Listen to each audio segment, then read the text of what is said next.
Hey everybody, it's me, Rick Acosta, the Dodger card collector, coming to you with another video. Today is Friday, December 16th. Uh, we're 8 days away from Christmas. I've only bought two gifts so far, so I gotta get moving on that. But what do I got going on this weekend? My mom's birthday is this weekend. Mom's turning 88, so excited about that.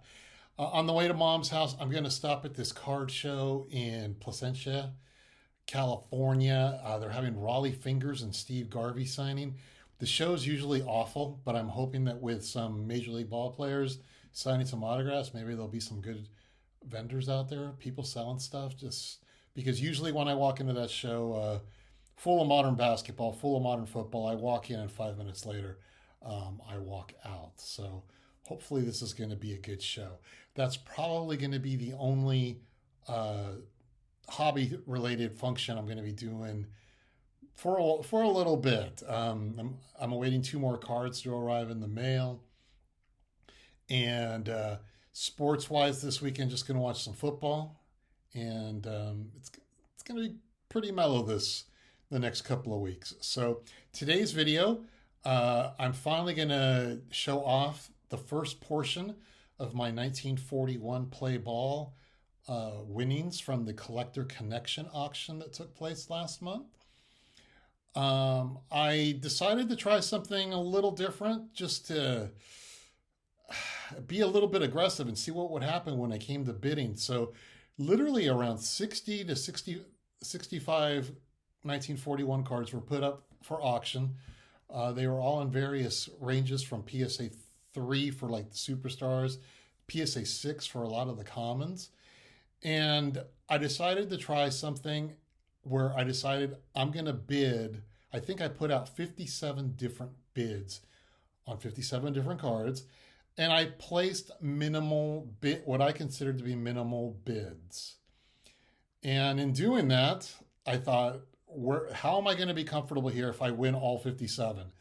And I kept saying, you're not going to win all 57, but I wanted to be prepared in case my minimum bids happened to win.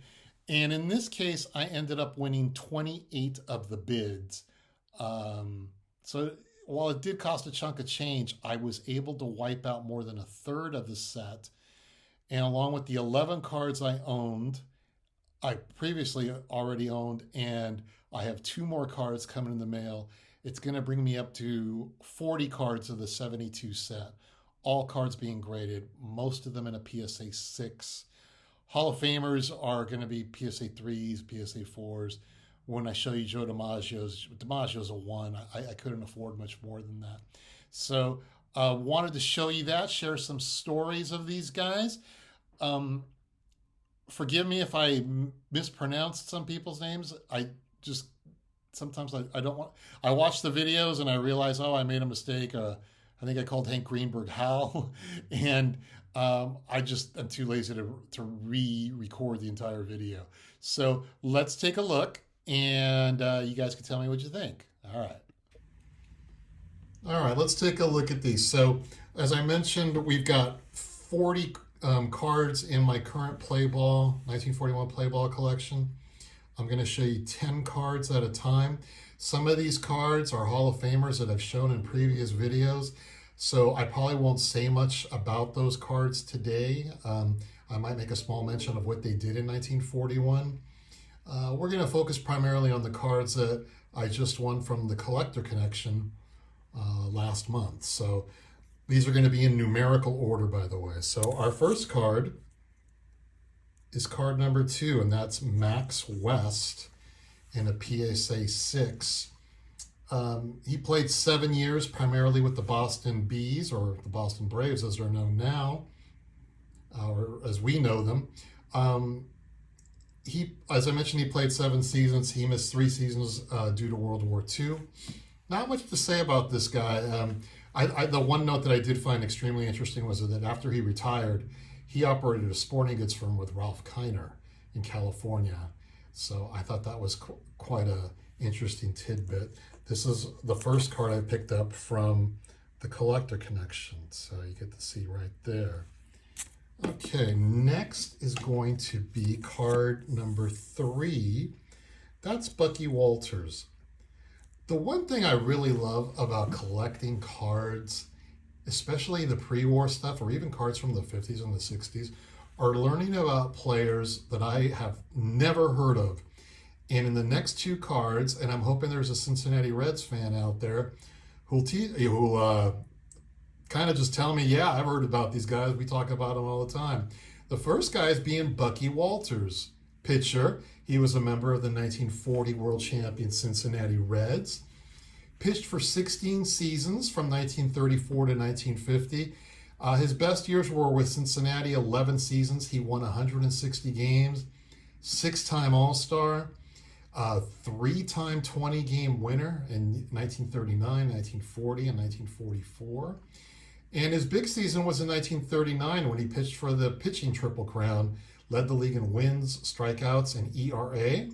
And that year, he also won the National League MVP. After his career, he became the Reds manager late in the 1948 season. And he managed through the 1949 season. He lasted a couple of years and did some coaching after that.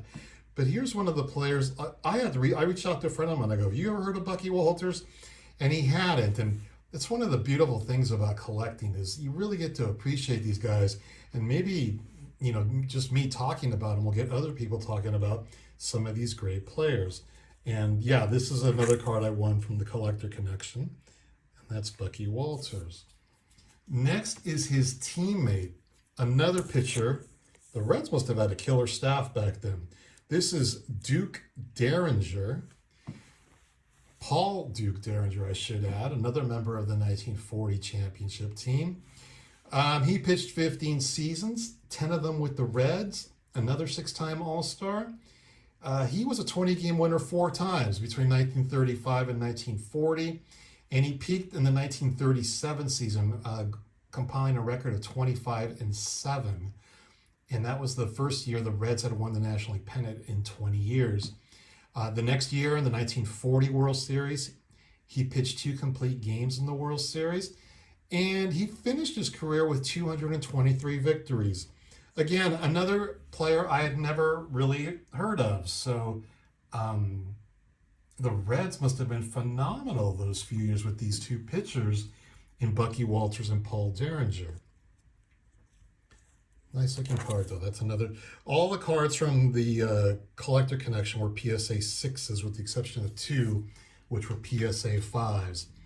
So this will bring us to the first card that I'm showing you for the second time. That's the 1941 play ball Carl Hubbell in a 3.5. If I didn't mention this earlier, I'll provide a link of the previous 1941 video so you can hear what I discussed about some of these Hall of Famers. In 1941, by this time, his career was winding down, and he finished his 1941 season with a record of 11-9. I think I bought this from Clean Sweep Auctions a couple of years ago. They have a really good store that I check out every day. They have some good cards. You just don't have to buy the cards from their auction house. They have a store that's constantly adding cards. All right, next up, card number 7 is catcher Harry Danning. CBS announcer Ted Husing nicknamed Danning Harry the Horse. And that was in honor of Damon Runyon's Broadway character. He played 10 seasons with the New York Giants from 1933 to 1942, 4-time All-Star. Danning was born in LA to Jewish parents. And with the Giants in 1934, Giants went to spring training, and they had the Giants had a couple of Jewish ball players. Paul Weintraub and Downing were refused entry into the Flamingo Hotel in Miami Beach, Florida. They had a no Jew policy. However, they were allowed to stay when Giants manager Bill Terry, he threatened he was going to take the whole team out of the hotel if the Jewish players were not allowed to stay in. That's a really good story, how times have changed, but it also shows you how things were back then. And in 1996, Harry was inducted into the Southern California Jewish Sports Hall of Fame. Again, this is something I love about collecting is we get to learn about these players that we just don't hear these stories very often. Okay, here's a repeat card that I showed you from a previous video. Mel Ott in a PSA 4. That year, in 1941, Mel Ott hit 27 home runs, and he had 90 RBIs, and he was named to the National League All-Star team. I think I picked this up also for Clean Sweep Auctions in their store a few years ago. It's a good-looking card. All right, next on my list, card number 11, Debs Garms. He played 12 years with 4 different teams. He was primarily like a utility player. In 1940, his first year with the Pittsburgh Pirates, I found this story kind of interesting. Garnes won the National League batting title despite serving as a platoon player. He only recorded 358 at-bats in 103 games. And despite the fact that many complained at the low batting averages in 1940 compared to the past years, most assumed that 400 at-bats were needed to be eligible for a batting title.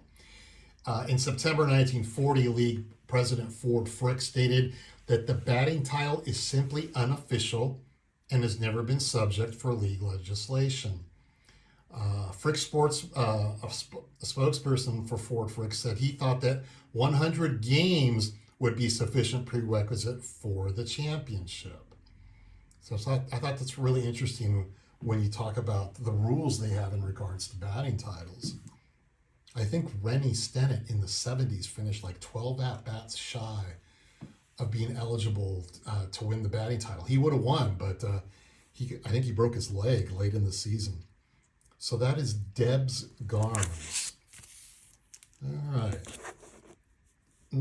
Card number 12, Jimmy Brown. Brown was an infielder. He played primarily with the Cardinals for 8 seasons. His claims to fame is he led the league in at-bats in 1939 and 1942. And in 1941, his best season, he finished 4th in the National League MVP balloting. So that is Jimmy Brown. I like the background on this one. I haven't discussed much about the backgrounds and the colors, but I like the background, how these cards were created. All right. This one is a repeat from a previous video, the 1941 Play Ball Jimmy Fox in a PSA 3. Once again named to the All-Star team. At this point, Fox, this was his last full season with the Red Sox. His skills were starting to diminish. 19 home runs, 105 RBIs. Still a great Hall of Famer. And a good-looking card, good-looking colors. And I bought this with the Mickey Mantle card, from Huggins and Scott Auctions, I believe. And that was about a year and a half ago. With the exception of the Dodgers, and they're not in this video, but with the exception of the Dodger cards, all my 41 play ball cards have been bought like in the last 18 months. Okay. And our last card for this segment is going to be first baseman Hal Trosky. This is an interesting story. He played 11 seasons from 1933 to 1946, primarily as a member of the Cleveland Indians.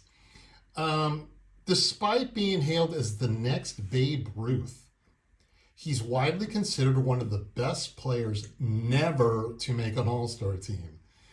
And you're like, well, when you start thinking about it, when you see his numbers, 42 home runs, 162 RBIs, a 343 batting average, and yet he finished 10th in NL MVP balloting in 1936.